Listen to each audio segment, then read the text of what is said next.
We'd like to welcome you to the first of God willing mini-series on parenting. Walking alongside, starting the conversation.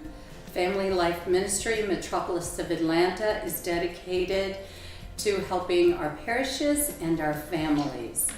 And we are very excited about this series, and we hope that it will start discussions in your own parishes with young parents. This one is directed towards families with young children. We're going to take a few minutes right now and have our guests introduce themselves. Let's start with Mimi.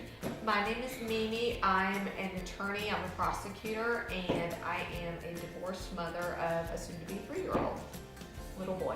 I'm Joshua. I'm a stay-at-home dad of a 9-month-old little girl. Till about 6 months ago, I worked in IT before deciding to stay home with her, and I'm also a chanter in our church. My name is Presbytera Mari. My husband is a priest, and I am a professional counselor and a mother of one 4-year-old little boy named John. My name is Edna, and I have 4 children. The oldest is 31. The youngest is my child, Mary Evelyn, who passed away 4 years ago when she was 8 from cancer. And after she passed away, my husband and I traveled to Ukraine, and we adopted 2 boys who are now 12 and 13. I also teach 3rd grade, and I work with Family Life Ministries, writing articles and helping out however I can. Yes.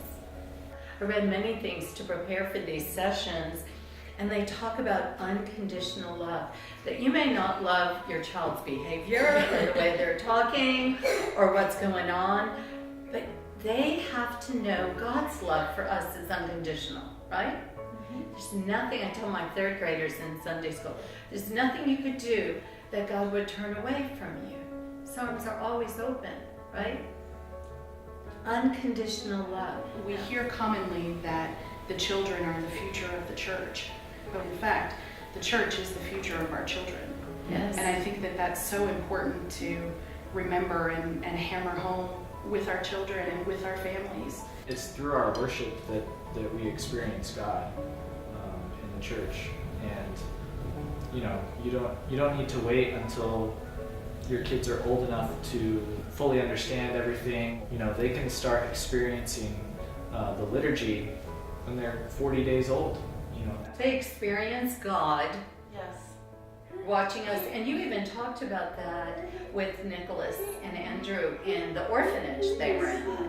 The orphanage director of this particular state-run orphanage built a church across the street, and he baptized them. He had the priest baptize the children, and they were encouraged to go to church. They weren't forced to go, but they were encouraged, and they said prayers before meals.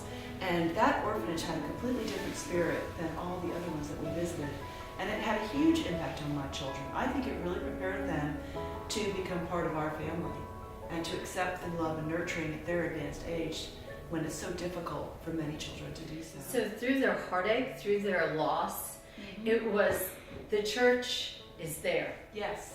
Besides consistency, it doesn't change. It's something they can count on. But Paula, I think it's also important to bring it beyond the walls of the church and to bring it into our home, and to have a home altar, and to actually have incense for them to smell, to say prayers at meals, to say prayers at night. Well, we do our nightly prayers too, and I keep an Orthodox children's prayer book by his bed. He knows when I pull out that blue book, that's the last thing that we're doing before he goes to sleep. How does that work for you? Does that work? Does that calm you down? It calms me down, and in fact, I'm exhausted by the time I know, I've gotten him down. But yeah, it's good because things are so hectic for me working and raising him that I'm thinking when I'm saying my prayers, oh my gosh, if I wasn't doing this, would I be making the time to do this by myself? I think it's super important to make sure when you're trying to eliminate a particular behavior that your child is doing, that you juxtapose that discipline, whatever that may be, whatever that looks like for you and your family, with the message that you still love your child and God still loves your child. Oftentimes, we can get frustrated with our kids and send a message that says, I'm done with you, I'm tired of you, or something that has to do with them as a person. Instead, sending the message that this behavior is not okay, Right. this behavior is not acceptable, I'm gonna help you learn to make different choices, Right. and I still love you, and I'm Right. going to do this for you because I love you, Yeah. and because I want you to move in the right direction. Video 2 is going to talk more about helping our kids with self-confidence, self-esteem, making healthy choice, because that we want our children to love God, but especially for those of you who've had teenagers, like us do, you want them making good choices. Because it's the choices they make when you're not there. Exactly. That determines Yeah. so much. Yeah.